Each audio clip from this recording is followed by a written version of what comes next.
Fun for you to audio edit, by the way. Our I like agree. our two broadcast stuff. It's gonna be good times. Are we Oh, back? I'm Are actually we back? recording the audio as we go, but I'm gonna have to like cut the audio or something. Yeah, it's gonna be an adventure. I think we're Anyway, back. what we were talking about, I presume. Let me just like refresh the thing to make sure we're actually here. We were talking about how the GP was very well attended, I think, and it was a lot of fun for everyone involved. Attended Yeah. by such luminaries as Sean Plott, aka Day 9, which is very Yes. exciting. He was there I in the still, flesh. yeah, I still can't see the actual picture on the thing, so I don't know if we're here. Oh, it looks like we're here. All right, we're back. So I don't know Are we if you back? guys, yeah, Oh, we're back. I see ourselves. Yep. So I don't Claims know, of being back, and we're here.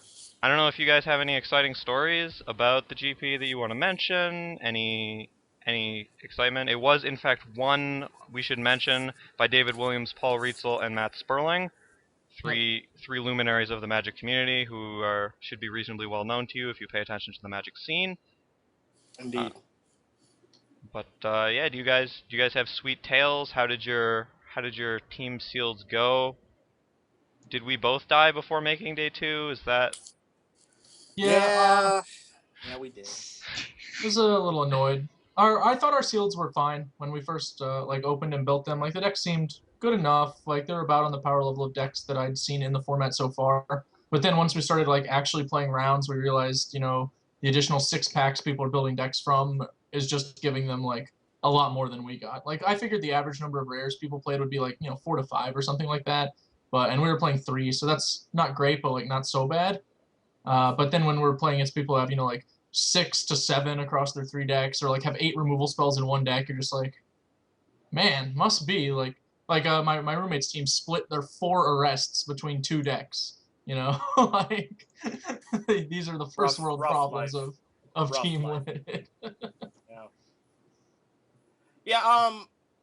Tournament was disappointing for me because I thought our decks were like very good, or at least we had 2 above average decks and then one deck that was okay, could definitely win, and I felt like it was a deck that would go like 5-5 on the day, which kind of sucks. But like my deck was Rakdos with 3 Annihilating Fires, 3 Stab Wounds, a Launch Party, Carnival Hellsteed, Desecration Demon, and like Volatile Rig. Which Glenn, you were right. That card's awesome. I Um, love that. yeah, I think that card's fantastic. And then like a good curve too. I thought my deck was super good, and then my person to my left, Tommy Ashton, had a 5-color deck with like 3 Axeman Guardians, 2 of the things that search for a gate, like 5 gates, and then like a bunch of stuff to ramp into. So it was like a combo deck. And then if they killed anything, and then we had 2 Grizzly Salvages to find the pieces for the combo, like to be able to find the big idiots. Like one of the big idiots was the 8-mana dragon, and then we had 2 Risen Sanctuaries, and then we had 2 treasure finds too. So if you killed the piece of our combo, we just got to get it back and then kill you with it. So like it was just literally goldfishing every game. Couldn't be a stab wound, but Nope. who cares? Like we couldn't be a stab wound, so we had to give him the Keening Apparition to be able to Grizzly Savage into Keening Apparition to blow up the stab wound. Like that was one of our plans, but like it worked. And like his deck was really good, and then like the mediocre deck was just a blue-white Detain deck with like no rares, just like a bunch of good commons and uncommons. But like he didn't even have like the Sky Rock Egg. What's it called? The 2 white blue 3/3. Yeah. The Yeah, Skyward Rock or something like that. Yeah, we couldn't. He didn't have one of those and couldn't beat one either, which was unfortunate. But like the cool thing about this GP, like outside of our decks, I thought it was really interesting how during the deck building process, like it's been a little while since I've done this. I think maybe 6 years. And man, that clock ticks down fast, man. Jeez, an hour is not a long time to build 3 decks. Let me tell you. And I think it was really nice of the people who were running the tournament. I think that they knew that this was either people's first time or people were really rusty at it and haven't done it for a while because, yeah, we went overtime. And I think like 80% of the teams went overtime. And they weren't like, give us your deck list or you're out of here. Like, they didn't really punish anybody. They were just like, yeah, your deck's supposed to be done, bro. And everyone's like, yeah, you're right. And then we just kept working on our decks. And I think that happened for literally like 80% of the teams. When the judge called time for building their decks, every person is just like, oh, God. And then it was just like, and then like everyone has has like their 23 cards for their deck, and then everyone has all the cards that they have to divvy up between for the sideboards, and everyone's just like, yeah, you take this, and you take this, and you take this one, and you take this, and don't forget to register it. And then that was it. And it got to the point where, for my pool, there was a Rakdos Guildgate that was in the sideboard of Tommy's deck, of his like 5-color gate deck. And it was like, isn't the Rakdos Guildgate supposed to be in my deck? It's like, yes. It's like, well, why aren't you starting it in 5-color? I don't know. There was no time.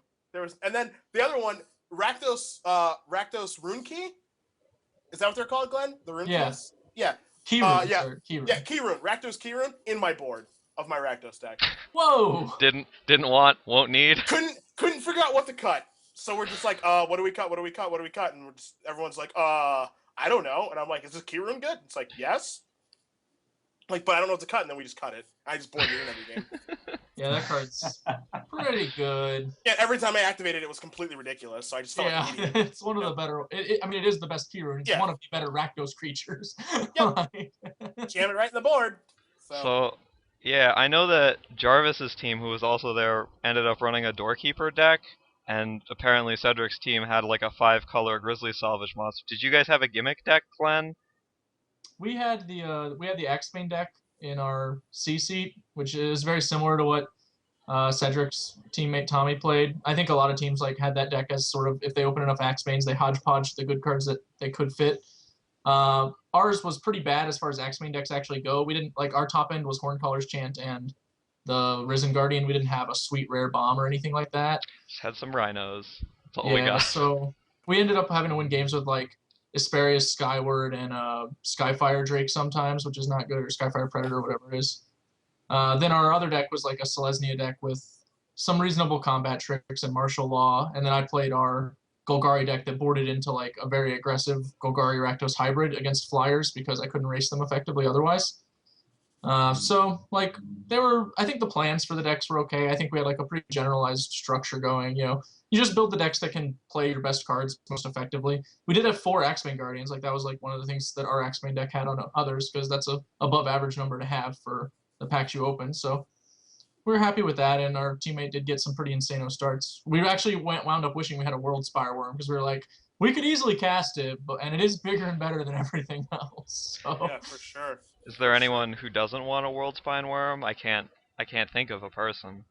Yeah, I actually played against one on turn 6 last night in the daily sealeds. So win or lose? We won. It was narrow. If he had anything, we would have lost. We got him for exact C's with no support, no backup whatsoever. Must be nice. Solid. So do you think that including in the rules that all the teammates are allowed to communicate fully during their matches made the event the success that it was? Like, do you think the event would have been less successful if you weren't able to be as open and communicative in the team portion? It's funny because 3v3s had this sort of like, not necessarily unspoken, like people would settle their own rules about communication before, but like when you're playing side event 3v3s, the rules were basically like, you obviously can't talk to your teammate during the draft. During the matches, you can like inquire about mulligan decisions or cards that they've played in other matches, but you can't like, what should I do here? What's this play? Like, what kind of trick do you think he has in this spot? Those sorts of questions are taboo or like not really appreciated and considered unsporting. Whereas obviously for this event, they were just like part of the game. Those were the rules that you got to play by. You could ask any of those things. So it could lead to like some people playing basically, 3-headed giant with one player like directing everyone else, more or less. It's not how I personally prefer. I like to use the communication when it's, necessary, but not like overuse it basically. But what was interesting was the side 3v3s also like sort of started grafting the new rules on, because people obviously wanted to like practice communicating with their teammates, get an idea for the flow. So those became like a completely different ball game, which was really weird. And towards the end of the weekend, a lot of people just started reverting to the old rules. Once the GP was actually over, they're like, all right, so no talking anymore. Like we're just gonna treat this like gentlemen. So it was kind of interesting. In some respects, the communication was an advantage. For instance, I'm sure that the Czech, I think they're Czech, Lukas Czechlovsky, his team, they eliminated us, gave us our 3rd loss, thankfully, right after our 2nd loss, so we didn't stick around any longer. but I don't think they would have won one of their matches without like team communication, like Lucas weighing in, generating a lot of what was going on in the match. And he's a very, very good player, so that was obviously helpful. And it also, could be, it could backfire. I know Jerry said that he and Josh Cho, their team, played against Willie Edel's team, and in the team conversation, which they were having in Portuguese, they apparently just like said Swift Justice because like they're in this mode where like we speak Portuguese, they can't do anything about it. But like, I guess there isn't like a Portuguese equivalent for Swift Justice, like speedy fairness or something. I don't know, but like. That And is so so Cho's good. just like, man, I think he has a Swift Justice. And I caught people saying things like, aerial predation. Like I caught that word a couple times in some other languages, so I was able to like play around it. So people are a little playing loose with the communication. Even the foreign language, as I like even noted in that article, is like a foreign language is a huge advantage, but it's also like really easy for you to like mess it up and just deliver impossibly large amounts of information to your opponents, especially if they just like actually happen to speak your language, which will happen to you. Like that's a realistic risk. Like I took Latin, I could puzzle out this French, Spanish, like Romanian, whatever. Like I can figure this stuff out if you give me enough time. It's not gonna be hard. So I don't know. The communication was a really different thing, and it was kind of enjoyable, but I think I do prefer it the way 3v3s used to be, basically, with just less. My impression, and this is like sort of a side note, is that you're allowed to ask in the standard 3v3 mold. You're allowed to ask if you passed something, but like that's it. You can be like, "Did you pass this card?" when you're playing, and your teammates can tell you. But you can't be like, "What do you think he has?" Like, Yeah, yeah. I feel like I'm a lot more drunk when I play 3v3 than you guys. That's probably true. yeah, Same. probably. What are all these rules? I think it's interesting that we recently had Team Constructed and there was all this communication, like nobody had a clue what was going on, right? Because nobody ever plays Team Constructed, and Yeah. now you're like expected to communicate and stuff. Like, does somebody take over or what? And now we're having like Team Limited with communication, and people play Team Limited all the time. That's something people like do for fun. So I could see if Team Limited became like a regular high REL format, people actually getting really well practiced at it and very good. Where for Team Constructed, I just don't feel like anybody would ever do that. I have like one very brief experience with Team Constructed, but probably still more with Team Limited, so I don't know. Also, you're probably talking about a different Team Constructed. The one where you share the card pool, that's not good, man. Yeah, Let's that's not go there fun. again. Yeah, I don't want to. Yeah. I don't want to go there again either. Yeah, I'd not enjoy that. Okay, my other little rant about this tournament was Sean Day9 Plot attending, and I don't know, this is sort of like a little out of the regular Gamestate zone, but it's interesting to me as a poker player that some dude with 132,000 Twitter followers just showed up at Magic GP. That's getting Magic a lot of exposure. And as a poker player, I employ a lot of the same skills as a Magic player to actually play the game and think about ranges and equities and all this sort of stuff. But another thing that's constantly on my mind as a poker player is I want to make the game enjoyable for the casual player. I want to find the casual player and play with them, because as a poker player, it's very, very obvious that I'm trying to do this for money, and the money is coming from people who are playing to have fun with me. They're like, it's not that I'm like trying to beat up people who are worse at poker or anything. There are two things you can get out of poker. One is money and one is fun. I want money, which means I need to find people who want fun and play against them. So that's like the mindset of a poker player. That's what I'm trying to do, trying to get more people involved in poker, have the entire environment be enjoyable and everything. But for a Magic player, I think the same motivation should be there, but it's a lot less clear. There are weird things like getting more people to play in a Magic tournament doesn't actually raise the prize pool, so that actually hurts your equity. Even if you like find the giant morons on the street who don't know how to play Magic and they enter the tournament, your equity goes down because there's still a tiny % chance that they could beat you somehow. And so I don't think that like many Magic players are thinking about that. And I just wanted to say, like, as a poker player, talking to Magic players who probably don't think about it, if you happen to play against someone with 132,000 Twitter followers who's just stopping by a Magic event, like, really, really try really hard to, like, help them have a good time. That's, like, very important. Possibly just throw the game. Like, it is so, so important that when somebody like that shows up at an event, you are doing everything you can to get them to come back again and tell their friends when they're like that influential in the world. They have a lot of friends, man. Like, that is He a lot has of friends. A lot of friends. He knows a lot of people. So, yeah, that's my little spiel about Day 9. And like other people. Because other people show up and they're like fairly famous, and you know, you just want to make sure that they're having a good time. Yeah, I thought it was interesting. I actually just like surfed through the coverage really quickly while you were talking about that, just to see if they did like a little feature on him or something that are like, oh my god, like this guy's here. Like even if you like don't play StarCraft, like you probably know who he is. Like he's in Forbes magazine and all these other things, and it's just like, nope, no mention. Yeah, it was very weird. Like, he had a feature match against Yuya Watanabe's team in round 5, I think, and the people who were doing the coverage seemed to literally not know who he was. Like, there was no mention they of seem Day to be 9, and they were just like, Sean Plott is playing against this person.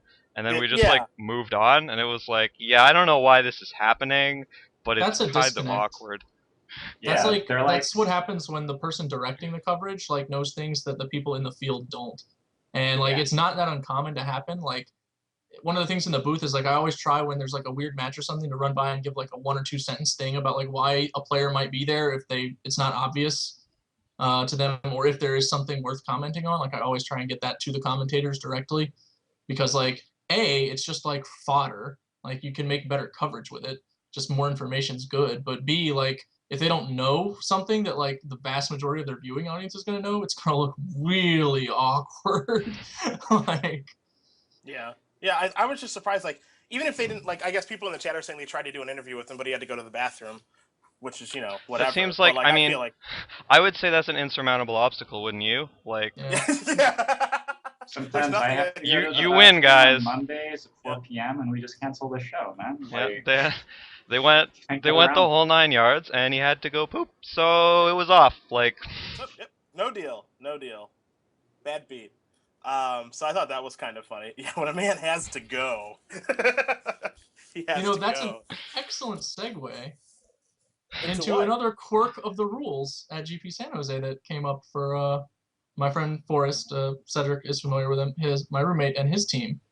In the round, they actually played Lucas Jaklowski's team, which I mentioned before, or Jaskowski, I may be mispronouncing it. They played them on day 2 in a draft. And one of their teammates got up after winning his match to use the restroom, and then because of the rules was not allowed to speak once he returned to the table, because that's part of the rules, is that once you get up from the table for like any reason, you can no longer consult with your teammates because it's possible you've gained information that's not present like in the match. So to keep the integrity of the match protected, you can't talk anymore. And this teammate had not read the rules, wasn't aware of it, and so he had to watch silently as he was unable to like argue his side of like a few plays, which may or may not have like turned the tide of a very, very tight game. And afterwards, he's like exploding. He's so furious, and it's like, it's a new format, man. It's got quirky rules. You gotta know them. So like to people who are considering playing in like this tournament or even just like future tournaments, like that are different formats, like not necessarily team limited, but just if it's like a unique format that you haven't played before, there are links to the rules like on the page. Like I linked to them in that article, and you should read them. Like I did. Like I just didn't want to get got by something really tiny and small. Like I went to the bathroom at the wrong time, and now I don't get a match win. Like Yeah. so it's huge. do you think that's to continue that point? Do you think that rule is reasonable? Because I actually think that's pretty fair, and like not knowing about it sucks. But I think the rule is like pretty good actually. So I agree. I agree that rule is pretty good. I think the rule's completely reasonable. There is just so much room for abuse. Like if you want, like you walk around, you like walk to the table, like, yeah, I'm gonna go to the bathroom. Like you go with one of your friends, you're like, yo, go look at that guy's hand, and then come meet me in the bathroom, or like meet me over here so I'm not in the bathroom. and then we'll talk about it or whatever. And then I'll go back and be like, oh man, the bathroom was great. I wouldn't attack though. In In related news, yeah, I probably wouldn't attack this turn though. I would be My- be full on defensive mode until we draw a giant growth. yeah. So there's definitely some room for abuse. So, no, I think that rule is 100% legitimate. I agree. I think that was definitely spot on. It needs to be there to protect people from exactly that kind of thing. Like, it'd be really easy to set up. Like, it's already kind of easy to cheat in Team Limited. Like, I multiple times, like, had to tell people, like, like, please stop. Like, your hand is, like, at the GP, I didn't do that. Like, in the GP rounds, like, if your teammate's going to show me your hand, like, your teammate is an idiot. I am sorry. But, like, as Cedric, I think even in our draft, Alex Mazeltine kept exposing his hand, like, during the 3v3. And, like, I even removed myself from consulting on one of the matches because I'd seen his hand. Like, my teammate Julian's like, what does he have? Like, and I'm like, I don't think I can, like, reasonably consult with you right here because he keeps showing me his hand. And, like, I won't be able to give you the information without basically cheating this guy, who I consider a friend. So, yeah, like, that's obviously, legit. I wish he hadn't shown me his hand so I could just read him instead of, like, consult him. But, so, there are, like, these minor issues of etiquette and information gathering. They're just, like, really different. And like in some ways, I guess that's also part of the communication issue, like what the exact precise rules for communication need to be, not just like the actual rules from Wizards, but like what teams need to figure out is like actual optimal use of their communication. Yeah. The only like short anecdote I have about the GP and just like the team rules and communication, that sort of thing, and then we can probably move on. It's just personally I'm like pretty anti like communication, but I know that those are the rules, so whatever. But like I'm just used to like prior team seasons, like before Team Constructed, like when it's just team limited, like you couldn't say anything, like you just had to play your match and your friends had to play their match, and like that was it.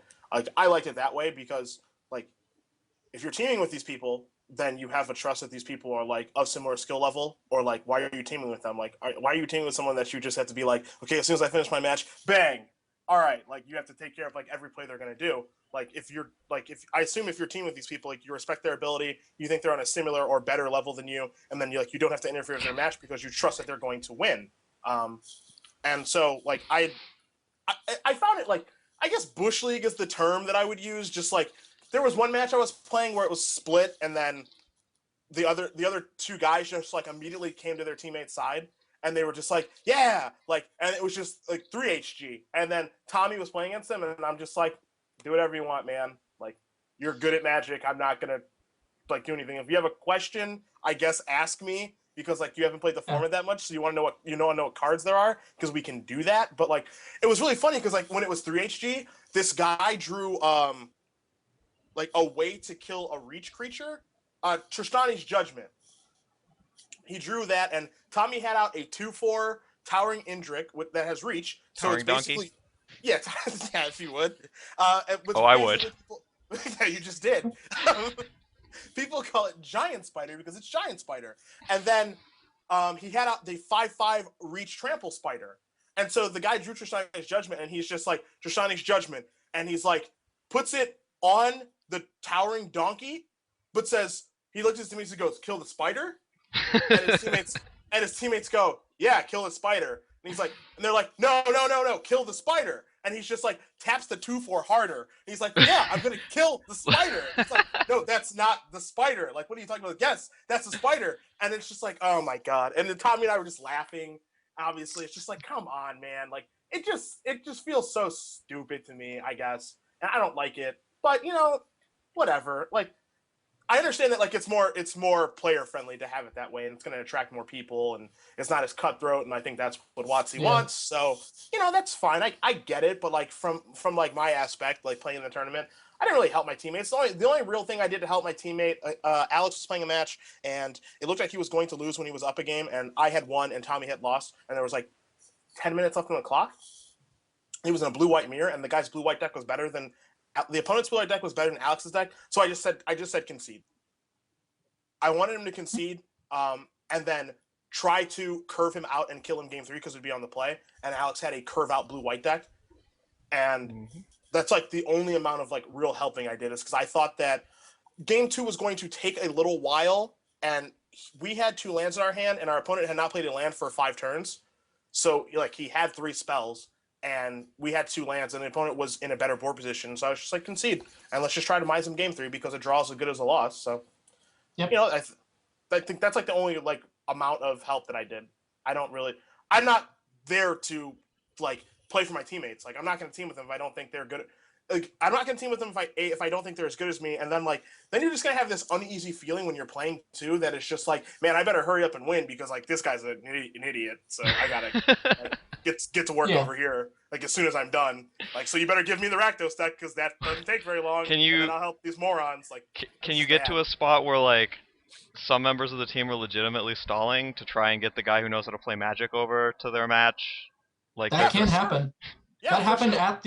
at the WoW tournament that I second placed, the Team WoW version of like their version of a Grand Prix. Like a team was actually like disqualified from the semifinals because like their newest, most inexperienced player was like stalling, and he wasn't stalling, but like that was what he was disqualified for. Like he was playing slowly, and that was eventually the verdict they handed down with. And like earlier in the tournament, like, you know, his pace of play was like glacial. And it's very easy to interpret like he's just playing slowly because he's new to the game and his teammates aren't. Like they can just play for him as soon as they get done. So like that's a real risk, I think. Like amusingly, like Brad's team, Chris Lockman actually, they considered just having Chris like concede every match after they realized they'd misspelt his deck like horrendously, so that he could consult on the other 2 matches the rest of the time, because Chris was not doing well over the course of the day, and he actually wound up going 1 in 10 over 11 rounds in their B seat or whatever, or A seat. And if he just, you know, conceded, maybe they would have actually like gotten to day 2 with the 1 in 10. You know, same difference. But like it's a weapon. Like how you consult, and you can even like use consulting maliciously to manipulate the clock. That's not very difficult. You had to watch out for that. Like I was very wary when the opposing teammates were like taking a lot of clock time and like affecting our ability to actually conclude the match. Like I always sat on the side that could face the clock in the tournament. I highly advise anyone do that ever, but it's like even more important in a format where you can consult, because it's so easy to control the pace of the game when you just talk and talk and talk and talk and talk and talk. Like in that situation where Alex is in, like let's say only one of the decks can win in like a 5-turn game, and like he's gonna lose the second one. Like it's an entirely reasonable like strategic advantage to try and just make like the second game take forever, and then make the third game so that only one deck even can win. Like if you're just discussing the EV of like a draw versus a win versus a loss, and if it's the same difference, which it can be a lot of the time, then obviously it's just not worth it. But you know, if the other match is like has already drawn or something ridiculous like that, like, you know, you can easily abuse that kind of thing. Like yeah, no, I definitely agree. It's a completely different tournament. Like it's not just your normal Magic tournament. Like and no one has experience in this sort of thing because again, it has been 6 or 7 years since we played in one. So, you know, there are a lot of things that can be malicious, and then, you know, it also has like this, hey, this is so much fun. Let's talk to each other, and then like no one's gonna call a judge on the other person because like we're having fun and all that stuff. It just gets out of control. But we could talk about this forever. yeah. All right. Well, I wanna wrap on GP San Jose, but real quickly before we do so, I just want from you guys, was it a fun experience, and are you looking forward to more of these tournaments? We'll start with Sed. Sed? I can't wait to play in this again. It was a ton of fun. You know, like obviously there was some inexperience for my team coming into this. This tournament was more for me to learn the format for the Pro Tour because I didn't get a chance to get in a lot of games. So like I know that Rakdos Keyrune should not be in my sideboard, my Rakdos deck.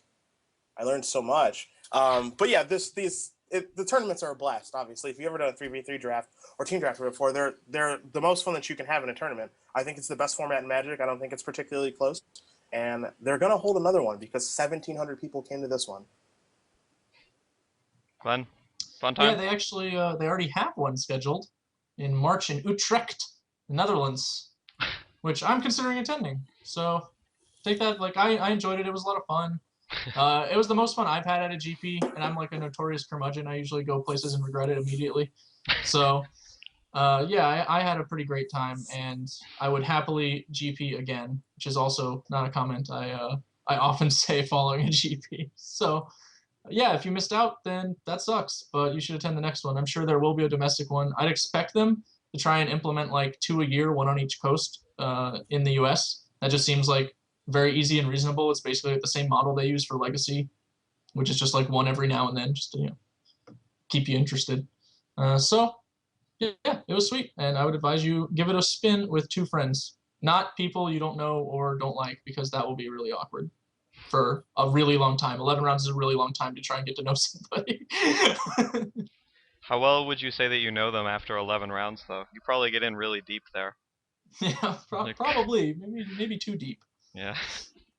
Steven, would you attend again? Or a first time? Would I attend again? I mean, I have played Team Limited at a PTQ or something. I had a lot of fun. I would definitely attend. I think limited GPs are extremely uninteresting and boring in general. I would love for Team Limited to be the standard. Alright, so you just want to murder all the individual sealed GPs? Yeah. Replace them with team sealed? Screw them. Alright. Love it. We Love already it. don't talk about them on Gamestate. Like, we didn't care. Yeah, why do they even exist? There's no reason. Alright, well let's move along super quickly to Star City Providence before we get to our exciting fantasy and Pro Tour preview. But we will start with Star City Providence. We're going to go through this pretty quickly. The standard was won by a gentleman playing green, white, black, which is junk or perhaps planeswalkers, depending on your personal feelings on the matter. But playing green, white, black, lingering souls. I believe he was the intangible virtue deck. Is that correct? That Yeah, is he had correct. those cards. Yeah. Okay. It was won in a finals in which he played against another green, white, black deck. So we're going to go super quickly to each person, and we're going to hear what you want to talk about regarding that standard. Steven, we will start with you. The reason I think that this standard is interesting, and it's not because I think the decks are high quality or the tournament is terribly significant or anything, but it's cool to see a new standard format, and this is week 2, and we don't get to see something like this that often. We saw week 1 was very much like people knew zombies was the deck to beat, and there were a lot of decks designed to beat zombies, and they did fairly well. And I feel like this is fairly common for week 2 or 3-ish as well. Just having looked back a year or 2 and seen how those formats look, to see just like sort of vomit decks which don't do very much, but they don't do very much like pretty consistently and pretty strongly. So the burning question for me about this format is if it actually stops here, because I'm not sure that there is a standout aggro deck to be found, and I'm not sure that the control decks have enough to beat this like vomit mid range, and there aren't combo decks anymore for some reason. Like Wizards stopped making combo, so I don't really know where the metagame goes from here, but it's like pretty much where I expected it to start, and I'm really excited to see what people can like develop to beat this sort of field. Alrighty, Glenn? Yeah, I agree with Steven's assertion that a lot of the times week 2 is going to be like the mid-range decks that are beating up on the aggro decks that present themselves. That just seems pretty reasonable. Worth noting is like green, white, and black is like value town too, because you've got like Thrag Tusk and Restoration Angel and Lingering Souls and the Planeswalkers that are good, other than Jace obviously, who's insane. But he's like a different kind of value engine than a lot of these cards. Like these cards are just about grinding the opponent out, and even if your deck's not good, like the cards themselves are powerful enough that you'll be able to beat a lot of people even when you misbuild it. It's not hard to play a Thrag Tusk and accidentally kill someone, even when like your 4 other spells were not as good as they should have been. The card's just that good. Interestingly, is I think that like things will change really quickly soon because the set's on Moto now, and already like the daily results are different from the decks we're seeing. Like there's actually like a lot of mono red decks are doing pretty well in Moto dailies.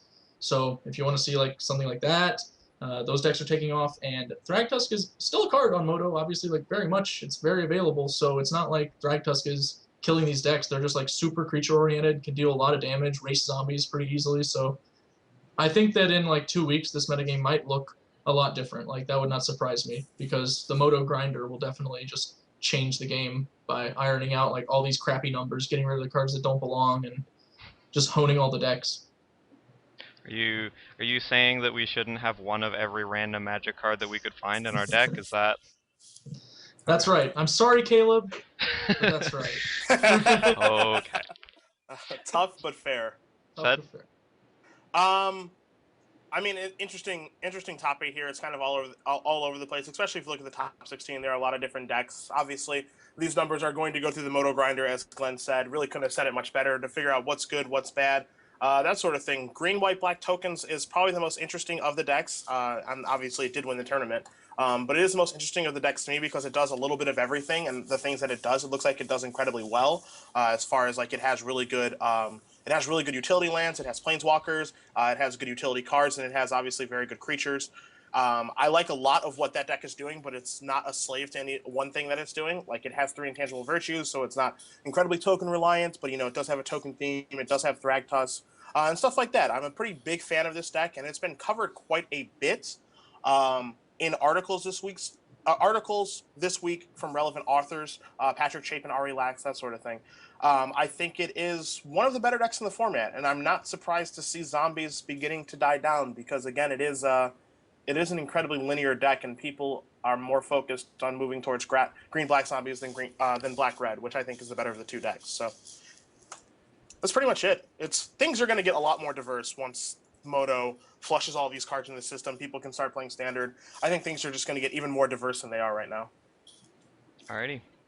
Let's hop over to Legacy, in which the event was won by your standard Rug Delver, I believe, defeating your not-so-standard 12 Cloud Post 4 Primeval Titan deck in the finals. We also saw some Sea Drakes in the top 8, and various other exciting things. I will go back to each of our columnists. What do you and do you not like, and what tickles your fancy about this Legacy top 8? We will start with Glenn. Yeah, obviously we had some strange decks. I had to read some of these cards. The various 2 blue creatures that are in these decks, not really my speed, shall we say. I'm not really surprised to see Rug Delver winning. It's one of the better decks in Legacy. Nobody's surprised anymore. I think it gets even better when you're putting it into a top 8, especially obviously a tournament, but a top 8 that's filled with decks that are kind of wonky because it's really good at what it does. So unless somebody is actually very good against Rug Delver, the deck should be able to beat them. It's just going to be the more honed weapon. The 12 post deck seems like pretty natural prey. I mean, it's a slow combo-ish deck. Rug Delver can just play its creatures, counter the spells that matter, ignore the ones that don't kill you. I was interested to see Bug doing well. We had 2 lists right in the top 8. Yeah. Yeah, 2 different ones. A Bug tempo deck, and a Bug control deck. So the Abrupt Decay enthusiasts should be excited. I do think the card has a place. I think it'll continue to get better and better. Maybe it'll even start to push Rug out of where it was, because right now Rug's really, really good, and I think that there needs to be some people adapting their decks to beat it. Even Rest in Peace is a card I would expect people to start playing more. I think it really goes into the decks that can access Enlightened Tutor for that kind of sideboard engine against everything. You get Choke, Wheel of Sun and Moon, Rest in Peace. All these cards are just available. Moat is really good right now. Humility is pretty good against the Show and Tell decks. So I think that Legacy's just always going to keep moving, and this tournament had a number of strange decks at the top, but it's not the event itself isn't strange. It's just which decks were weird this week, basically. Steven, Legacy us. I just really love this mono blue aggro deck, man. It's just so if I needed to explain Legacy to any person with one deck list, I would just send them this. Would you just scream Sea Drake at them over and over again? Sea Drake, until it sounded like Cedric. I don't know. Legacy is a format where there are just so many cards. You can just pick something and this will be sort of strong, sure. This is the 3rd mono blue aggro deck almost. Okay, I guess the Delver decks are not quite mono blue, but there's Merfolk, and now you're well, those 2 blue based aggro decks weren't good enough. I just we take all the instants out, we add the equipment, we dig for Sea Drake, and we top 8 the SCG. What else would you do? I wonder what the 4th best mono blue aggro deck is. Maybe we'll see that next week. So my money's on Cephalids. Yeah. It's a bold call. I just love this deck so much. It makes me so happy. Zed? It seems like people are just taking the Cloud of Fairies challenge every week. Just how many decks can we have Cloud of Fairies into, and see if anyone notices? And this is just another one, I guess. I also didn't know Illusory Angel was a card until I looked at this deck list. I didn't know this. Is this in any other sets, or is it just in a special set? Does anyone know? It's just a special set, I'm pretty This sure. is a special set? Okay. So, interesting. So Making me scratch my head. Do you think the genesis of this was someone looked at that angel and was like, "This needs a home"? Like, No. Yes. Yes, absolutely. Just look at the artwork. It's a 3-mana 4/4, and my Cloud of Fairies are burning a hole in my pocket. yeah, it's too Um, strong. I mean, obviously, Jim Davis making top 4 with Goblins. Jim Davis is a known Goblins player, doing well with it, not a surprise. He Um, has goblins in the past, one or two has times. Goblins, will Goblins in the future. 12 plus deck is interesting. I've never thought the deck is very good, but I understand that it's like inherently powerful because it just does incredibly powerful things with Show and Tell and Primeval Titan. And it's just another Show and Tell deck to me. You know, there's nothing crazy going on here. Yeah, I mean, crop rotation's pretty sweet in it, especially if you can play a Tabernacle, which it has in the sideboard. So, you know, there are some cool things going on with that deck. I'm not sure that it's better than any other Show and Tell deck, but maybe it is. Maybe I'm wrong. But overall, I mean, just your pretty standard Legacy top 8. You know, like a really good deck wins, and then there's like a bunch of stuff underneath it that is like notable. And you're like, oh, that's pretty cool. Like, wow, Cedric, I haven't seen that for a while. And oh man, no rug. Like someone's playing Natural Order again. Like that's pretty neat. And then like Mono Black Smallpox, cool. And then like this guy playing guy got like a feature with like he had like Valakut in his deck. It's like that's awesome. And it's like, well, yeah, I can't wait to see it won the tournament. Oh, Rug Delver. Oh, okay. That's Just why. like an established deck that just crushes people won the tournament. Yeah, that's why people don't understand why Force of Will is good. Like, you can Force of Will whatever the hell random shit your opponent shows up with. Yep. Like, no matter what they show up with, you can force it and then kill them with your Delver. Like, Yeah. It's just like it's fun if you look at the standings of like the Legacy tournaments in general, and you look from the bottom up, and you're just like, oh man, Valakut, Blue Black Tezzeret, Mono Black Smallpox. Ooh, I can't wait to see what's next. Elves, no rug, and then like the top of the standing, it's like, oh god damn it. ruined my day. Yeah, this isn't fun at all. Yeah, it's pretty fantastic. Alright. But that's it. I mean, we've seen it's Legacy, man. Next week's Legacy tournament that we cover is going to be sweeter than that one. Can't wait to see what's in the top 8 of that. Alright, well, let's move on to the upcoming PT, which will happen before our next show. It's this coming weekend in Seattle, which is why you've turned your apartment into a hostel. Isn't that correct, Sed? Yeah, it's a hostel that is, yes, it is a hostel for right now, yes. A magic hostel. We have a lot of people in here. We're probably gonna have to clear a couple of people out because there's too many. But yes, we have a magic hostel at this point. So the upcoming Pro Tour Return to Ravnica in Seattle will be Modern and Return to Ravnica Limited, and it will be attended by the mighty Cedric Phillips as well as numerous others. Cedric, of course, planning to win, as you have already heard. But the way we're going to cover this primarily, I think, is through Wizards' wonderful fantasy app. Many of you may be familiar with the concept of fantasy Pro Tour type of things, but we're going to go over the Wizards app. I will put the link to the app itself in chat. But the way the Wizards app works is that you are supposed to pick a card for each of 10 categories, 9 categories perhaps, which are Planeswalker, Large Creature, Medium Creature, Small Creature, Instant Sorcery, Enchantment, Artifact, and Land. So we're going to go over the picks of each of the people here, and we will probably cover almost all of the archetypes that we expect to show up and why we think cards will show up more than others, and etc., etc. So we're just going to start right out. We're going to start with Planeswalker. I have chosen Liliana of the Veil. We will go to everyone else. Let's go to Cedric. Cedric, what have you chosen for Planeswalker? I am playing it this weekend. Liliana of the Veil. Okay. Do you think there is any other option possible in the Absolutely. Planeswalker category? All right. Yes. Okay. Glenn? I will tell you what it is after they pick. All right. Glenn? I have chosen Liliana of the Veil. I don't think it's like very close. I'm pretty sure she just wins. The thing with the challenge, like obviously just the app, you're all about like the card that sees the most play. And Liliana's in like a couple different decks, and John won the Players Championship, so it seems like a pretty slam dunk thing. Like Karn's just much more narrow, and Liliana's sweet and probably going to be very highly played. So, Steven? I'm also on Liliana.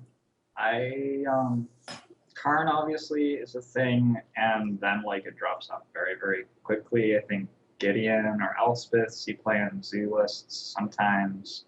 Yeah. Maybe there will be like some sort of blue-white control with new Jace. Like that would be cool to see, but I'm not really expecting it.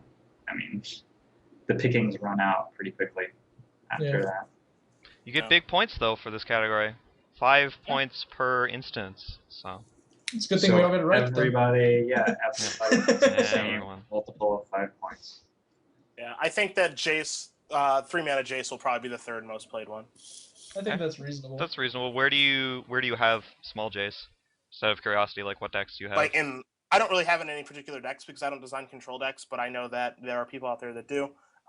New Jace is not very good, and 3-mana Jace slides underneath and lets you kind of do some things that no other card can do. Okay. So I wouldn't be surprised to see it in blue-white decks, that sort of thing. And where are we? Like I know Liliana's a Jund staple. Where else does it see play other than Jund? Mostly Jund. That's actually it. I wouldn't. Sorry, yeah, you can continue. No, there are Dredgevine decks that are potentially existing where I could see it being in there, but outside of that, I haven't really seen or played against Liliana anywhere else. Yeah, I mostly agree with that. Like I think there are basically just other decks that can play her, which like is just points to her potential in the format as far as like this competition goes, like a fantasy thing. You just want the card that has the most opportunities. And Karn, like even though he has a deck, has the least opportunities in other decks. So it's just pretty easy choice. Colorless. Yeah, he can go anywhere. No matter what you drafted, you can still play your Karn. Which is why Moto sorts him in the pile with lands. Thanks, Moto. Anyway, we're gonna move on to our next category, about which there should be some possible disagreement. In large creature, which is creature that costs 5 or more, I have Kiki Jiki, but I'm not very happy about it. Steven, you may go next. All right, I'm just gonna say right now, I consider myself a giant fish in this format, and I'm glad that we haven't placed money on it. I went with Primeval Titan for this one. Might see play. Valakut got unbanned. Could show up. I'm definitely not excited about the pick, but the thing about large creatures is there aren't very many to be excited about at all. So I'm interested to hear if you guys think there's something we're missing that's going to show up in some deck. All right, Glenn? I was between Primeval Titan and Kiki Jiki actually, and I went with Primeval Titan. Mostly because I think that Splinter Twin, I don't expect many, if any, pros to show up packing Splinter Twin to this tournament with Abrupt Decay in the format now, which makes Kiki Jiki the actual Splinter Twin Exarch deck way worse, which is the only deck that he saw play in multiples. So in all the Birthing Pod decks, he's a one of. So all I need is one Primeval Titan deck to show up to negate the advantage of 4 Birthing Pod decks. So if I think that there are just going to be one Primeval Titan deck for every 4 Birthing Pod Kiki Jiki decks, then my pick's fine. So I'll just make it. Look at you running the numbers. On the off chance that Primeval Titan's actually funny. insane, I'll just crush the category. So what's more likely, that Primeval Titan's insane or equalizes Birthing Pod, or that Birthing Pod's the deck of the tournament when it's got not a matchup against Jund that I particularly like. I don't know if anyone else likes it. But yeah, I don't expect there to be a lot of Birthing Pods, so I wasn't even a big fan of Kiki Jiki as a pick to start with. His decks are getting worse. Primeval Titan's on the up. So buy on Primeval Titan? Is that your stance? I guess. All right, Sed? Oh. Somebody did it in high school. I'll be taking Wormcoil Engine. Red Green Tron. I think Scape Shift decks are going to board it as well. It's the best thing that you can play against Jund, which I hope people don't know that at the tournament. It's a good thing you just broadcast it live on the internet. Yeah, beat me if you can. Beat me if you can, brother. I'm ready for Wormcoil. The glamour. Are there any other reasonable 5+ drops? You could go for the Crab God, or if you're a complete maniac, you might be able to Searchoose a lot or something like that. What are your thoughts? I don't think there's any others that are really up there potential wise. I know that some Red Green Tron decks are playing Mere Battlesphere. The Battle Ball. yeah, the old B ball. I played that one in Cube. Yeah, I've seen some lists with that. There's Elish Norn or Sphinx of Steelwind for the Gifts Ungiven decks. But I don't think that this format just doesn't allow that kind of crap. Right. So I mean, I've even seen I've seen Scapeshift decks with Una, King of the Fae or Queen of the Fae, whatever it's called in the sideboard. But that's like a 1 or 2 of to hedge against like slaughter games. So yeah, I don't think. I think it's one of the 3 cards we said. Alrighty. I was hoping you would go Deadshot Minotaur for the Yeah. Ooh, perhaps a little Monsters Caravan. Yeah. Huh? Yeah, for that deck, which only you play. But you haven't Yes. even been streaming it, so I don't imagine anyone else will show up with that. It's comically bad, Fortunate. and if I get paired against it, I can't possibly win. So that's good. Alrighty. Medium creature, which is creature which costs 3 or 4 exactly, I believe. I am on Kitchen Finks. Cedric, you may start. Jeez, 3 or 4 mana. Yeah. Whew. Come back to me, please. Alright, Glenn? Thank you. Well, I'm gonna run the numbers on you again. I think the contenders are Kitchen Finks, Restoration Angel, and Geist of Saint Draft. Sure. All of them appear in multiple decks, which is like just a good way to get an edge in the category in and of itself. So it kind of depends on what deck you think is going to be popular. I already said like I don't think Birthing Pod's going to be popular. So if I already hedged against Birthing Pod in one category, there's not really any reason for me to hedge towards it in another one because that's just a good way to make my ballot average. So I'd rather just continue on the path of I don't think it's going to show up that much. So I didn't want to pick Kitchen Finks because that eliminates like a lot of copies of it, and not even all the Jund decks run 4. So I was between Geist and Restoration Angel, and after Kibler and Finkel's deck at the Players' Championship, which runs both, I decided to go with Restoration Angel. I'm still not really sure about that pick. I think that deck will be really popular, and I'm expecting Delver decks to actually like die down a little bit or run less Geists because they have to trim to get a tighter curve. I may, by the time like this tournament comes up, just change it back to Geist because I've gone back and forth. That's like the one pick I've changed the most. So I think it's between those two, and I couldn't really fault anyone for picking either one. Interestingly, Restoration Angel does also like appear in those pod decks and in other random decks that could show up. It's just a really good creature. So even if I'm wrong and pod shows up, I might be able to get there because they probably run like about the same number of restos as Kitchen Finks. So Well, You're like before we pretty move on, solidly mad scientist. I sit in an office filled with like people who watch Are you saying tournaments all day. you didn't think about this? Because this is like exactly where I went. I don't know. I thought No, This he's is I was. speaking directly to my heart. Oh, okay. Directly to my Cat be- in the house. Before we move on to the next people, I just want to say that you've outraged the chat by not including Bloodbraid in your He in only your runs assessment. like one deck and then Yeah. several mediocre ones. I think so no, Bloodbraid is like not... a really terrible card to pick, but like it was in the article on Wizards, so people like are excited about it. I don't know, like It's a marquee card in the format, but like the way to win this category is to go in multiple decks. Like that's just how you win the fantasy draft on the yeah. Facebook, and that's the way it's constructed. So like if you're not a card that goes in multiple decks, you're not going to win. Like unless that deck has an insane breakout weekend. But I don't think Jund, the like most consistent and one of the like known tier 1 decks, is going to have a breakout weekend. Oh, dude, no one saw this coming. It was a Bloodbraid elf. I didn't even know what that card did. I had to read it. Like, Hello. It's gonna break out this weekend. I mean, I'm sure it could have a good weekend. It could win the tournament. It's But, gonna like, break out this weekend. It's not going to have like a 20% boost against the field of against its like expected field, you know? Like it's the deck, it's of all the decks in Modern, it's like one of 3 that every single person knows they will play like at least once, or they'll just be like incredibly high variance to not play against it at all. Yeah. I think that's fair to say. That's true. all right, Steven, what's your pick? Medium creature. Yeah, I'm on Finks. I expect Jund to be the best deck at the tournament, and like Finks is almost as big a part of that deck as Bloodbraid Elf, so Finks only has to show up in like a few other decks here and there, I think, to be better than Bloodbraid. I don't think that the Geist decks or the Restoration Angel decks are going to be as big a deal as Jund, so that's why I'm not interested in those cards. And some of those decks are playing a couple of Kitchen Finks anyway. Yeah, it's like Finks. It's like green, it's white, it gains you life, it attacks, it's a redundant creature. Like it does all the things, man. All the things. Cedric, I feel like we gave you some stuff to chew on. All right. Yep. Yeah. See, I have this thing where I have a vendetta against Kitchen Finks because I think it's absolutely terrible. So I didn't want to pick that because that's like an easy one to pick. And then everyone brought up Bloodbraid Elf, and I was like, man, that's a good idea. And then Glenn was like, yeah, Bloodbraid Elf goes in one deck. Glenn is right. So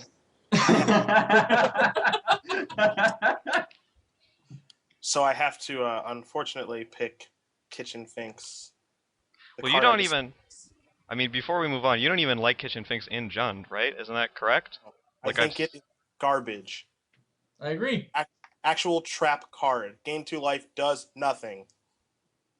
So if I could pick Dross Messenger, I would, but I'd be picking that because I have a big head that is inflating. I will pick Kitchen Finks and stay reasonable. All right, that's fair. So we're gonna move on to Small Monster. I am on Tarmogoyf, although I think there is at least one other reasonable option. Let us start with. I tried to start with Cedric before, so I will try and start with Cedric again. Cedric, God can damn we? it. Yes! Yes! You can see I came prepared today for the Fantasy Pro thing. Well, would you like me to come to you last every time? No, So- no, absolutely not. Absolutely not. I am going to go with. I'm not going to pick Tarmogoyf, Glenn. Shut up! I pick. My selection is Snapcaster Mage. That is what I would view as the other reasonable option. Glenn, what are you gonna blow us out again? I think you're both fools. All Like, right, I think let's it's do it. Tarmogoyf, and I think Steplinks is second. Like, Okay. I think those are the That two. isn't Probably. a card. It has no text. It's complete. Actually, it has one keyword, landfall, but it goes in like several decks, so that makes it more popular. All of those decks are Snapcaster. comically bad.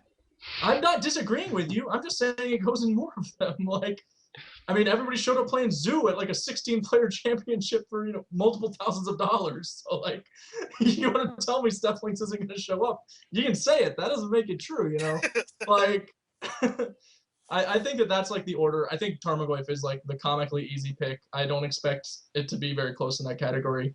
I like Steplinks is the only card I think might surprise it because maybe just like everybody comes with like Delver and Zoo and some other deck that like tries to kill people before they actually do anything. But like, I think that's the easy creature. I do think there are some interesting small creatures in the format. Like I think Deathrite Shaman's sweet in Modern, and I hope he gets a lot of play. Yeah, probably But- more of those than Goyce. Absolutely. I don't see how. Yeah, for No, sure. like for sure, that's yeah. just not going to happen. I'm just noting, like, there's some cool cards in this category. Like, you can argue a lot of things, but I mean, Tarmogoyf is like one of the most ubiquitous cards in Magic, like in the formats that he's legal in. So Before he's we just get to gonna be there. Steven, Glenn, don't be that guy, please. Don't be that Deathrite Shamanist sweet guy. I like Because- Deathrite Shaman. Yeah, everyone likes Deathrite Shaman. I don't think there's anyone that doesn't like Deathrite Shaman.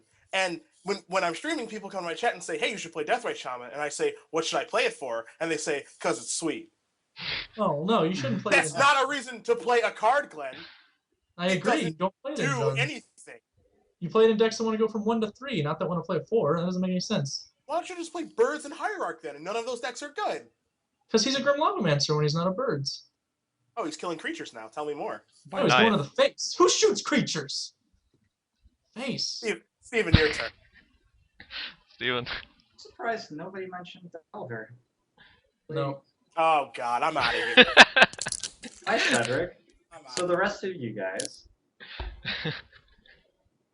like, where have you been for the last year? The thing is, like, there are 4 Steplinks in every Delver deck. So, That's like, not true. I mean, there are There's 4 Red Steplinks in, like, Delver and there's White Delver. yeah. Well, there are 4 Steplinks in the most popular Delver deck, and then the Steplinks has, like, multiple other archetypes, and the Rug Delver deck isn't even that popular. So, like, I just think Steplinks is a strictly better pick, generally speaking, if you think that, like, Blue, Red, White Delver is going to be the most popular deck. But I don't even think that's true, so it makes it, like, a So- pretty awkward pick. I think the Goyf is the right pick. Like, Yeah. okay, I'm not gonna try to argue against that. I think that Delver is like very up there. A lot of the cards that we're talking about, like Snapcasters and Steplinks, go on multiple decks, but I don't like they only go on one of the Delver decks. God, that's not even true. Shit. I'm pretty sure Yeah, I Snapcaster's think in all the Delver Snapcaster decks. is better than Delver. Alright, Probably. It is Cool. very close, I bet, though. cool story, bros. All right, I think either is better than Steplinks. Though. Eat it, Glenn. Alright, we're going to what I personally think is the easiest category of all of these categories. It is instant. I am on Lightning Bolt. Really? Yep. I think it's not close. Steven, you get to go next. You're not on like Vapor Snag or Counter Spell. Cryptic Command, maybe Disenchant? No? Yeah, That I'm is on my correct. There default. are some more things I am not on if you would like to continue. I mean, yes. Yes, Lightning Bolt is in all the decks. It's actually kind of surreal if you look at the modern deck list, like just how many deck lists are like, I guess we need to kill some guys. This one, like I think it's actually a fairly high percentage play in like escape shift decks because they're like, well, sometimes I can't get enough mountains, and long story short, 3U, like Yeah. it's just how it works out. It's in just about every deck in the format. So yeah, all right, Glenn, instant, choose wisely. I actually started on Path to Exile, but then like I started playing Modern, and yeah, it's like All right, I probably haven't fixed my ballot yet. If anyone's following me on following my ballot on Facebook, I don't know if it's public, but yeah, it's Lightning Bolt. So Seti, lightning, or yeah, instant. What is your instant? instant. Bolt, sweep it. All right, very good. Sorcery, I think, is significantly more interesting. I'm on Serum Visions, but I'm willing to believe that's wrong. Let's start with Glenn. Yeah, I don't even like Serum Visions in like the decks that play it. So like I'm not saying other people won't play it. Like I've been cutting it for Jataxian Probe in like my Delver decks because I just want a card that actually does something, and Jataxian Probe like gives me information that I can use to play my game right now, rather than oh look I get to draw something that might help me soon. So I'm not a fan of Serum Visions just as a card. I assume other people might figure that out as well and play less of it. Even if they don't, it's just not that good. I went ahead and picked Thoughtseize. It's a pretty good in Jund, which is obviously like one of the decks we expect to, be a standout deck. So they might play that. It goes in a lot of other decks too. Like if someone is trying to play some other deck, like we were talking about, they might run Liliana the Veil. Those kind of decks would also play Thoughtseize very frequently. It's relatively splashable. If you're a combo deck looking for like very specific disruption, it'll get whatever you want. So I think it's one of the more like easily played sorceries. It's on a high power level for the format, so I picked it. Alrighty. Cedric. Inquisition of Kozilek. Yeah. Reasonable. I think that's. I'm interested to hear why you went for Thoughtseize over Inquisition, because I think I would have gone with Inquisition if I wanted to discard card. I expect a lot of Jund, and it catches Bloodbraid Elf. Okay. I think that Thoughtseize is like a reasonable pick just because it can go in the sideboard of other decks. Like like Magical Time is considering sideboarding a couple in his Affinity deck. It can be in a couple different places. Mostly in Jund, but I think that Jund, like if we're just counting Jund typically plays 3 Thoughtseize and 4 Inquisition. So running the math, I will take Inquisition. Well, like if other decks are sideboarding me, then I'll just get you. You win again. We'll see. We'll see who has the chips come next Monday. It'll be very exciting. Steven, what is your sorcery of choice? Yeah, I mean, I could pick any 3 of those. I have Serum Visions right now. I'm also not like super happy with it. The thing that fascinates me about sorceries is that I cannot think of a single other one that's like close.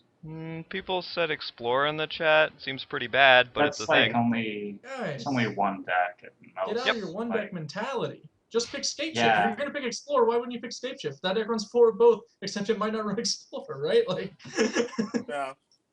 it's a really easy math Sure. problem. This is like the Seachrome Coast Glacial Fortress argument or whatever. Yeah, so I don't know, man. I feel like I should be casting some sort of deciding vote, telling the viewers, like, no, this one is the best of the 3, but I have no clue. Okay. I think that they're all fairly close. We have a couple interesting categories coming up because almost every single card in these categories sucks. The next category is Enchantment. I have Blood Moon, but I am at least like 85% confident I should be on something better. Alright, Glenn, you can start. No, don't pick me. Glenn, Ow! we're going to Glenn. Okay, thank you. Me? Yeah, yes, you are the Oh, Glenn sorry. in question. I didn't hear you actually. Sorry. Yeah, I think Blood Moon's reasonable. That was where I started. I think I have Splinter Twin right now, which I'm probably gonna change because, like I said, after like actually playing with Modern, I realized that there are just decks that are way worse than they were before. Splinter Twin's one of those decks. The issue I have is that like, Blood Moon's a card that might show up basically. I mean, like I expect it to because it's a really good sideboard card against Jund. and a couple of other decks, obviously Tron. But like at the same time, it is like, is this how people are going to try and attack those decks in this known way that they're going to come prepared to beat, or they're just foolish? So that's one of the reasons I'm not like super enthused about it. But it is one of the more common enchantments. When people play it, they usually play it in 4s, so that's a big boost for it in the category. So yeah, I think it's probably Blood Moon is the best pick. I think you can pick something like O-Ring, but the problem is like for every one guy who sideboards Blood Moon, there will be like you have to beat 2 people playing like 2 Oblivion Rings because nobody plays the full set, and maybe they only play 1.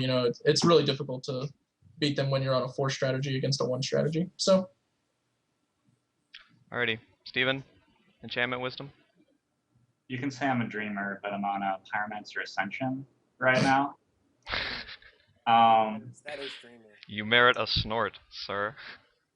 Format doesn't have a real standout combo deck.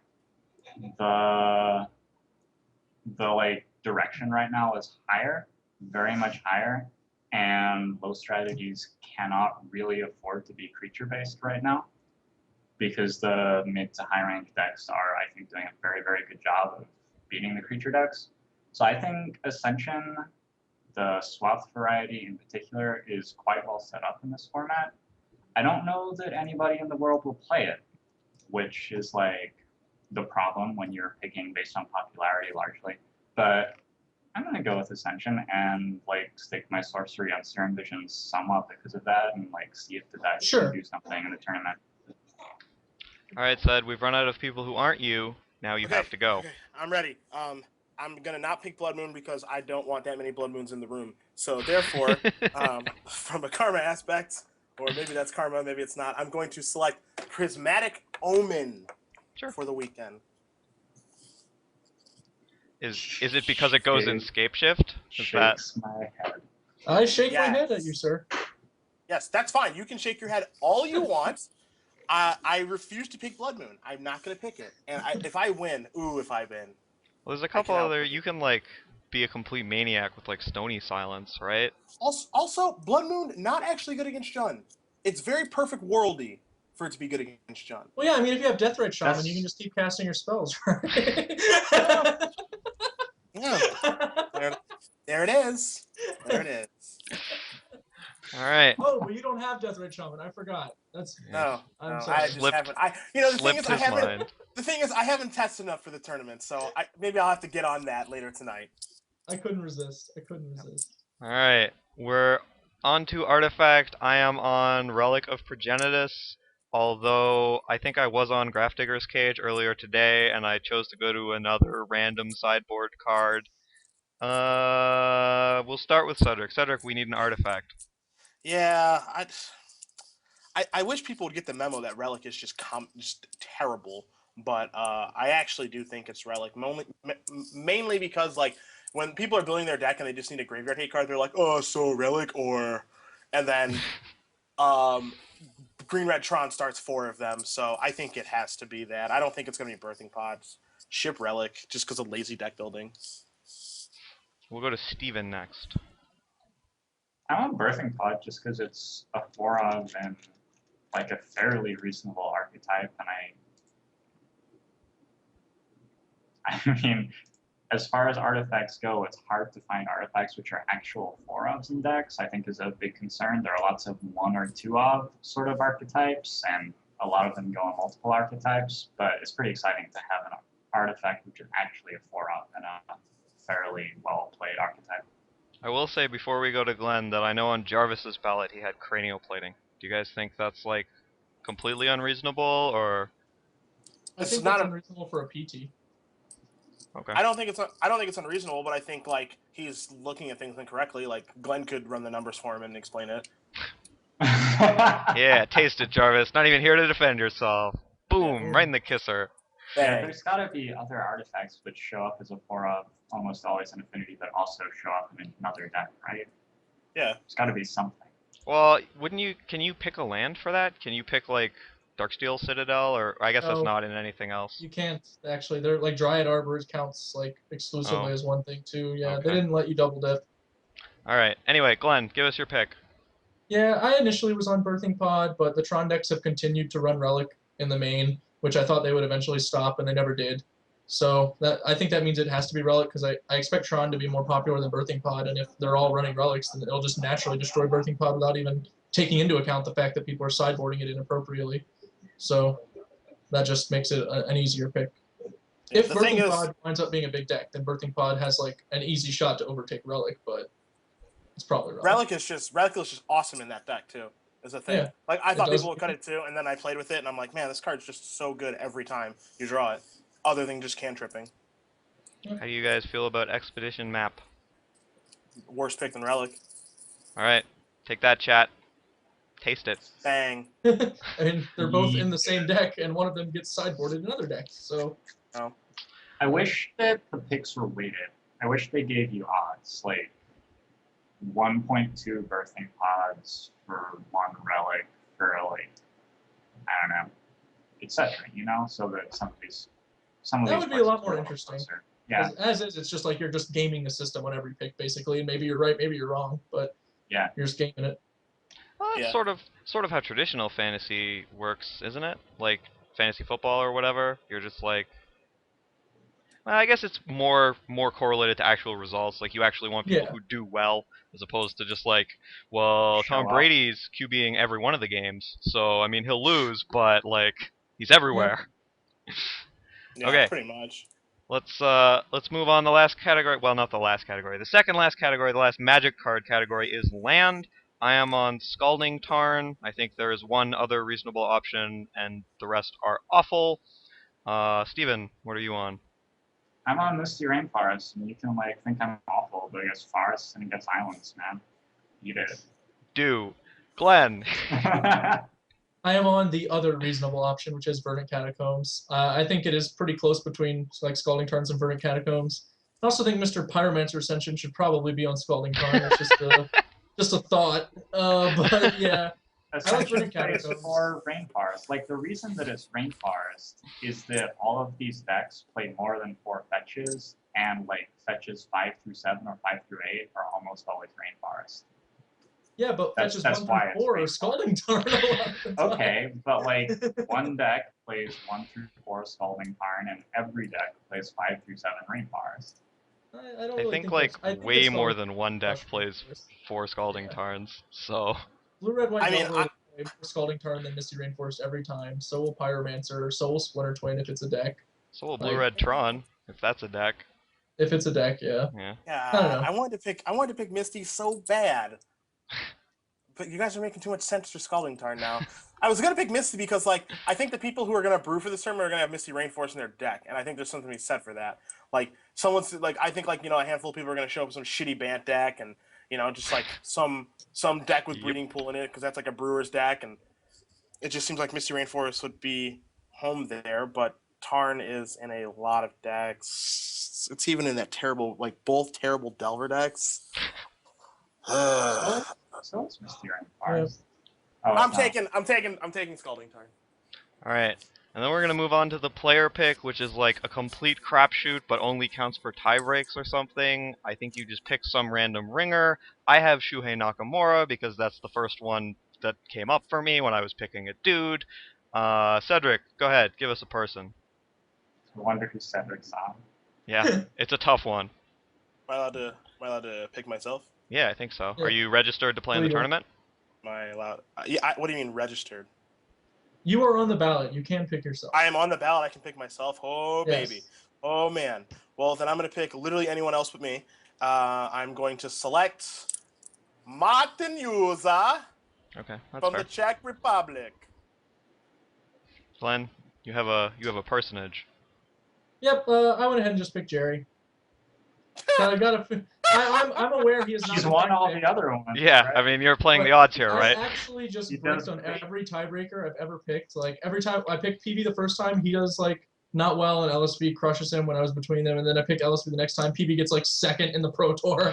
And I'm like, all right. So I'm bricked again. So I'm done with these actual player. The tiebreaker never matters. Like realistically, like who cares?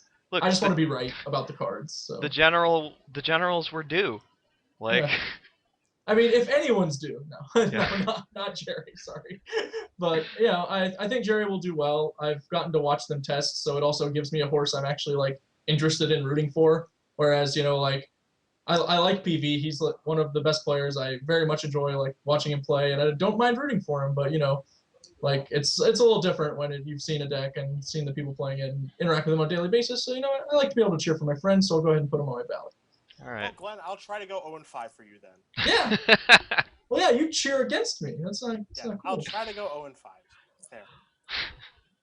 Steven, who is your wizard of choice? I'm on you, Cedric. Better win it for me. The reason I'm on Cedric is, one, it's the funniest option. Two, I don't think it matters very much. How does it feel to be a comedy option? Like, very close, but Back-to-back insults? Like, am I just gonna Cedric, happen? I'm speaking with my pick, okay? Pick to you.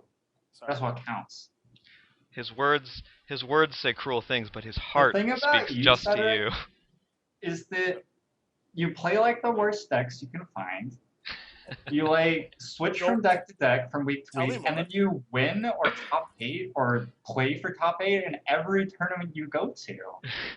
What is that? Like, you're actually testing for this tournament? I think it might be a breakout for Cedric Phillips.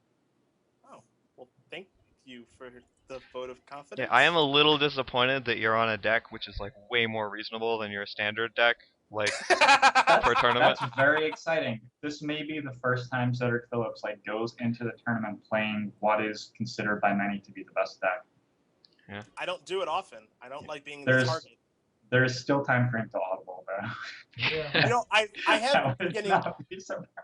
We're I gonna have be- been getting absolutely decimated by everyone that has come over here. Like, just decimated. Like, testing Escape Shift, 1 out of 10 games, and that got me to Audible for Pro Tour Honolulu. I won't do it. The person who's building me a deck, I told him, no matter what happens, you have to give me cards for Jund. You are not allowed to listen to any of my other Facebook messages. So I won't let it happen. I'm looking forward to the article where it's just like I was all set to play Jund, and then I had this dream about Sir Choose-a-Lot, and I just registered 4 living ends and all the random creatures I could find. Yeah. Like, before Honolulu, before Honolulu, I tested a human stack for just weeks upon weeks upon weeks here in Seattle with my friend Stephen Berklet, and I just like had this deck list, and I had like 12 one-ofs in my sideboard, and then like 3 other cards, and it was just like meticulously sculpted. And then I got to the room in Honolulu, and my friends were just like, "Yo, nice deck, crush you with Illusionary Bear over and over and over again." The 2/2 Phantom Bear, whatever it's called, and I just audibled, and just it was hard to watch me play that day. How bad I was playing. I just had no idea what I was doing. I hadn't played a blue spell in years. I just had no clue. So we're not letting that happen. It's not going to happen. We're Alright. ready. It sounds good. Well, I don't really have anything further about the Pro Tour, and I'm ready to wrap. So do you guys have anything you want to do before we try and get out of here? Anyone? No? Yeah. Yes? Cedric? Hi. I mean, I know we're gonna do shoutouts, but do you have any? Oh, okay, we'll save it for shoutouts. All right. Well, let us go So direct. shoutouts now? Yeah, let us go directly to the Cedric. shoutouts. Yeah, I guess we can go to Cedric. He seemed excited. Cedric, shout out away. I have a Pro Tour in 3 days. Or 2 days. Is it Wednesday? It is, God. yes. I have a Pro Tour in 2 days. So if you guys root for me, I would appreciate that very much. Because I would like to do well at this Pro Tour and give the big FU to all the teams who have never given me the opportunity to test with them. So, yeah, I hope you guys are rooting for me and my Jund deck and my Dross Messengers and my sweet deck. Because everyone tells me Dross Messenger is wrong, and I don't care. I think I'm right. So if you guys have watched me stream, root for me.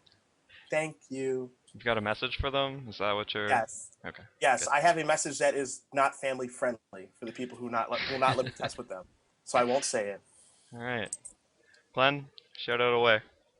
Oh, so we're a family-friendly show now. Yeah. When we feel like it. Yeah. All right. Yeah, I will not be at the Pro Tour, sadly. I very much wish to go. I love Seattle, but I'm going to be working Indianapolis with the SCG Games, SCG Live crew, etc. We've got Adam Prozac and Robert Martin of Men of Magic commentating. So if you're in Indianapolis, I'll be there, and unfortunately, that will keep me from watching the Pro Tour coverage, but I'll try and stay updated, and I'll make sure to check on you in the standings there, Cedric. Yeah. I'll keep my eye on you. Oh, gee, thanks, Glenn. Steven, any final thoughts?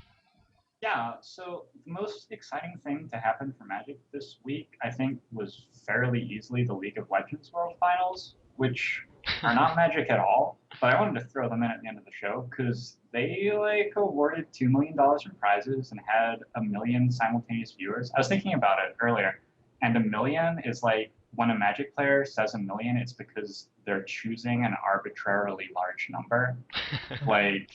That actually means infinity to a Magic player. You do your infinite life combo and say 1 million. And that's how many viewers League of Legends had for this event. That's very exciting that streaming is getting that big. And I think a lot of that is showing a huge amount of potential for Magic to grow into. League of Legends, Riot Games, is doing a lot of work to get streaming popular, and that's gonna leak over. So that's pretty exciting, and if you missed out or don't follow League of Legends, I thought I should inform you that happened. All right. Well, I just want to say that this was fun. I'm sorry my webcam shut off. I don't know why, and I don't know what I'm supposed to do to make that not happen. I'm looking forward to next Monday's show because we will hopefully get to see who had the most successful Pro Tour fantasy ballot, as well as hopefully having Cedric just win the Pro Tour and come back on our show again. That will hopefully be good. Yeah. Thanks for watching. See you guys later. I'm gonna win the Pro Tour. You're gonna be so drunk. So drunk.